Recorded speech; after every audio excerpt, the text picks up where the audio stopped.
visi, minat, dan tujuan untuk tujuan karir seseorang.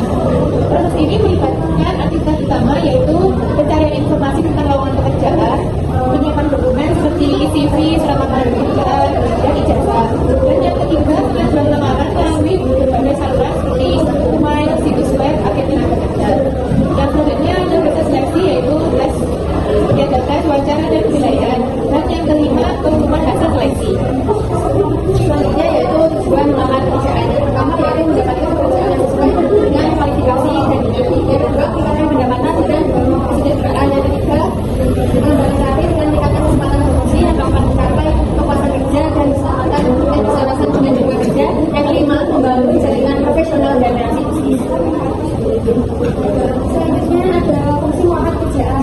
Pertama, mendapatkan pekerjaan yang sesuai dengan kualifikasi dan minat. Yang kedua, meningkatkan pendapatan dan kesejahteraan. Yang ketiga, mengembangkan karir dan meningkatkan kesempatan promosi.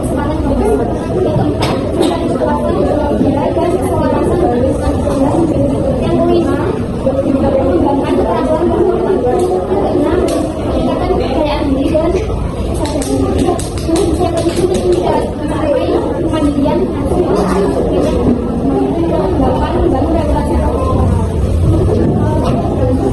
selanjutnya yaitu langkah-langkah melamar pekerjaan. Yang pertama, persiapkan dokumentasi, contohnya yaitu CV, surat lamaran pekerjaan, dan dokumen pendukung lainnya. Yang kedua yaitu cari lowongan. Kalian bisa mencari lowongan di situs internet ataupun di web resmi yang perusahaan yang kalian ingin tuju. Yang ketiga yaitu baca deskripsi pekerjaan. Pastikan Anda memenuhi persyaratan yang dibutuhkan. Yang keempat yaitu tulis surat lamaran. Sesuaikan surat lamaran dengan posisi yang dilamar. Yang kelima yaitu kirimkan lamaran. Ikuti petunjuk pengiriman yang ditentukan. Untuk mahasiswa baru 2025 di 75 program studi. Program S1 Manajemen FEB UM yang memiliki akreditasi internasional dan akreditasi unggul menjadi favorit dengan daya tampung 310%. UM juga menawarkan peluang mobilitas internasional dan program Fast Track 3+2 untuk S1 dan S2. Peluang khusus di UN pada jurusan administrasi perkantoran mempersiapkan jurusannya dengan penguasaan berbagai kompetensi administratif yang baik sehingga bisa diaplikasikan di berbagai tempat bekerja. Beberapa posisi pekerjaan yang bisa dijajal oleh seorang lulusan jurusan administrasi perkantoran antara lain yaitu resepsionis baik di hotel, rumah sakit, dan tempat pelayanan pabrik lainnya. Kemudian lulusannya juga bisa menjadi sekretaris kantor maupun sekretaris pribadi, staf personalia, asisten manajer, petugas loket, pegawai bank, dan staf administrasi lainnya di lembaga pemerintah maupun swasta. Selanjutnya, ini saya akan menjelaskan plan kedua saya sebenarnya. Pertama saya sama seperti Elsa tadi. Ya, tapi karena sudah jelaskan, saya menjelaskan Unisba saja. Unisba adalah Universitas Islam Bima yang didirikan dengan yang juga untuk memiliki universitas yang berlandaskan dengan keislaman di Kota Blitar.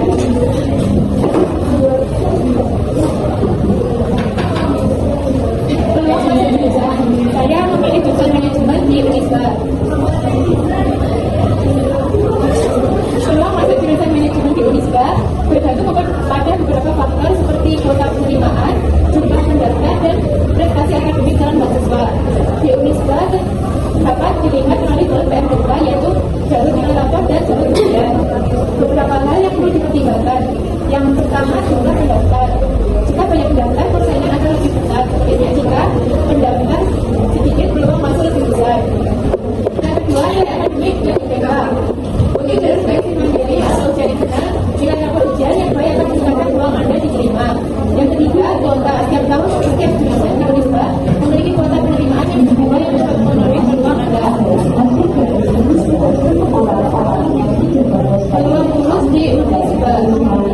Jurusan manajemen dari Unisba itu masuk di berbagai bidang seperti manajer atau asisten manajer di perusahaan.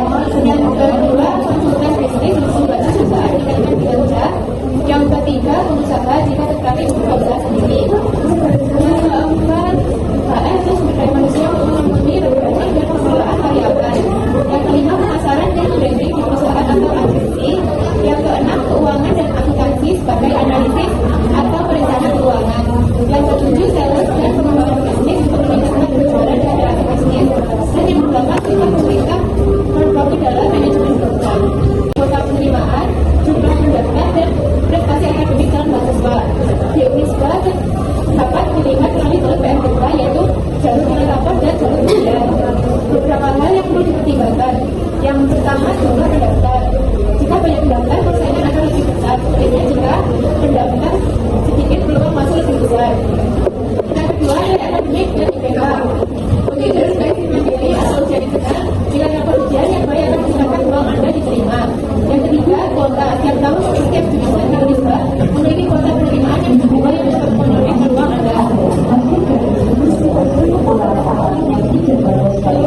manajer atau asisten manajer perusahaan. Yang kedua, konsultan bisnis untuk batas usaha dengan kinerja. Yang ketiga, pengusaha jika tertarik membuka usaha sendiri. Yang keempat, UKM atau sumber daya manusia untuk memenuhi rekrutmen dan pengelolaan karyawan. Yang kelima, pemasaran dan branding perusahaan atau agensi. Yang keenam, keuangan dan akuntansi sebagai analisis atau perencana keuangan. Yang ketujuh, sales dan pengembangan bisnis untuk meningkatkan penjualan dan bisnis. Dan yang kedelapan, juga pemerintah non-profit dalam manajemen keuangan. Berikut tata tertib di Unisba Kota Blitar.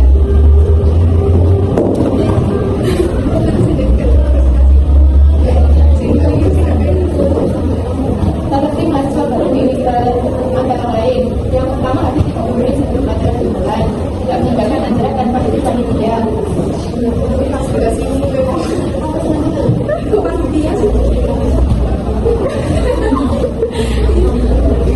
Setelah lulus dari SMK Negeri 2 Blitar, saya melanjutkan di PT Kereta Api Indonesia. Sebelumnya, kenapa saya memilih di PT Kereta Api Indonesia? Yang pertama yaitu saya suka healing. Yang kedua, saya sangat senang sekali menaiki kereta api. Nah, kita kembali lagi ke sini ya. PT Kereta Api Indonesia atau KAI adalah perusahaan badan usaha milik negara atau BUMN yang bergerak di bidang penyediaan, pengaturan, dan pengembangan jasa angkutan kereta api. Sebagai BUMN, PT KAI bertanggung jawab untuk menyediakan layanan transportasi yang aman, nyaman, dan efisien bagi masyarakat.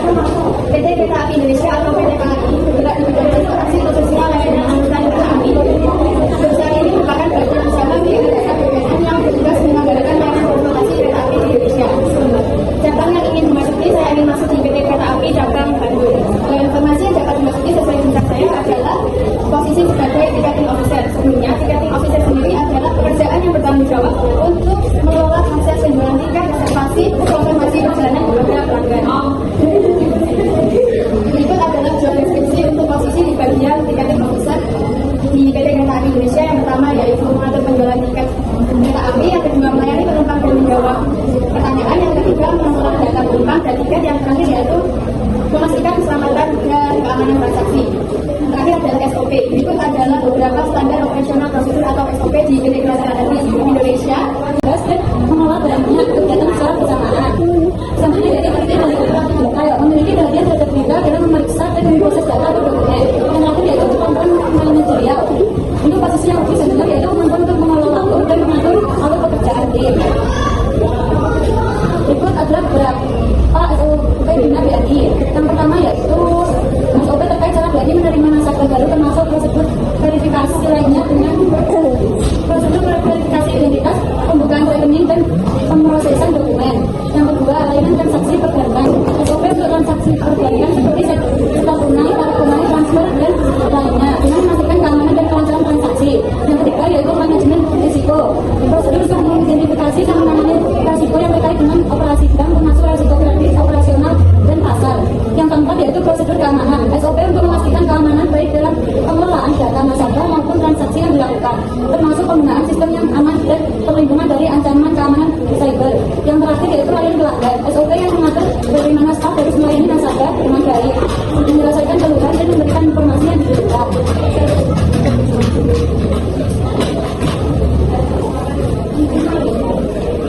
Selanjutnya saya selalu ingin bekerja di PT UBS. PT UBS adalah pengembangan dari usaha negara yang bergerak dalam bidang industri perhiasan emas. Pada permulaan tahun 1998, PT UBS adalah sebuah perusahaan industri yang kemudian pada tahun 1998 menjadi CV.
personal assistant di PT IBS Group.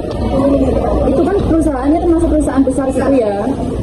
Pasti kan yang dicari buat kamu pengennya kan ambil personal assistant, pasti yang dicari itu kan yang berpengalaman, terus yang benar-benar bagus gitu kan. Terus kamu masih lulusan SMK, terus gimana cara kamu supaya bisa melawan orang-orang yang masih berpengalaman gitu, supaya kamu terima di sana sebagai personal assistant? Oh iya. Nomor 2 lima titik kali tidak pertanyaan saya tunjukkan aja. Jadi kembali dengan nomor 3.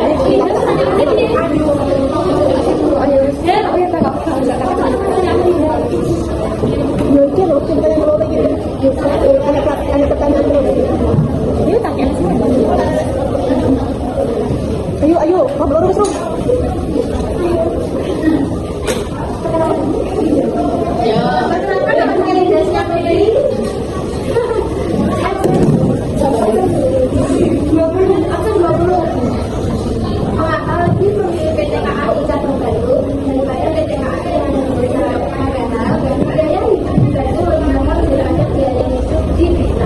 Makasih atas pertanyaannya. Sekarang nomor 3.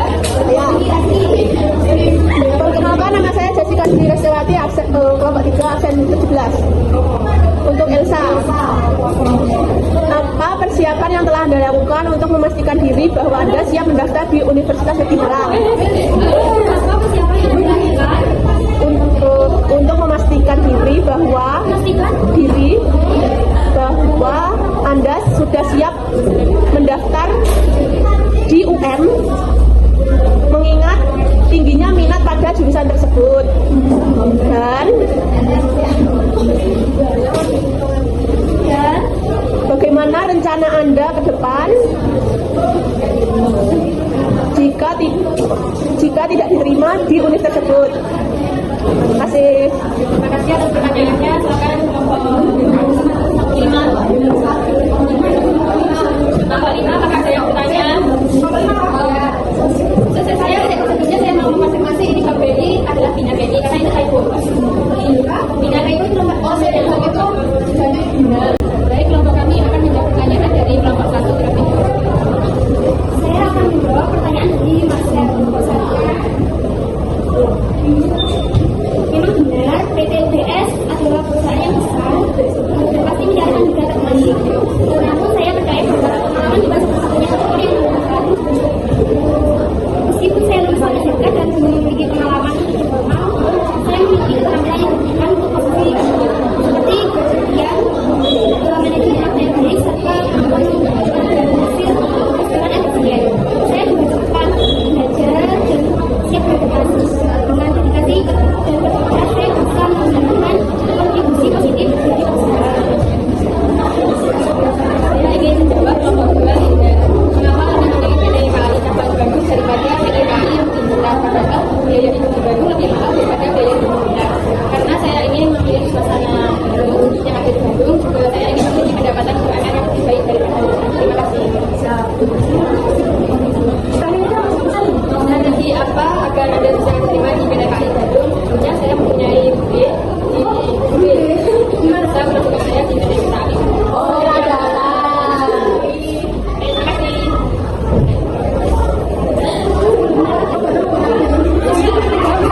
kasih.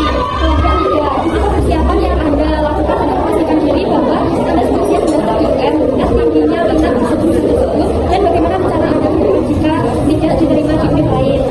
Oke, saya akan mempersiapkan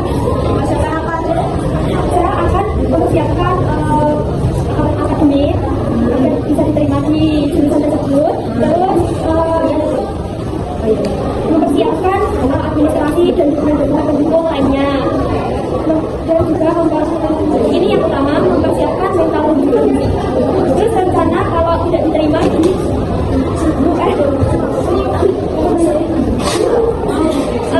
sebelumnya nggak mau pindah di universitas lain, nanti tetap di UM dengan jalur SNMT. Kalau misalnya SNMT nggak lolos, itu kerja.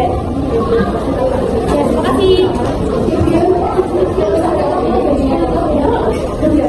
Selanjutnya saya akan menjawab pertanyaan dari PBI kelompok 5. Yang pertama yaitu BNI itu adalah jenis lembaga keuangan. Sedangkan BNI yaitu program pembelajaran atau bisa disebut magang. Selanjutnya memberikan layanan perbankan atau bisa juga memberikan layanan langsung kepada masyarakat. Sedangkan Bina BRI mengembangkan SDM terlebih dahulu. Ya. Enggak. Berarti ini tidak kerja. Tapi kita iya.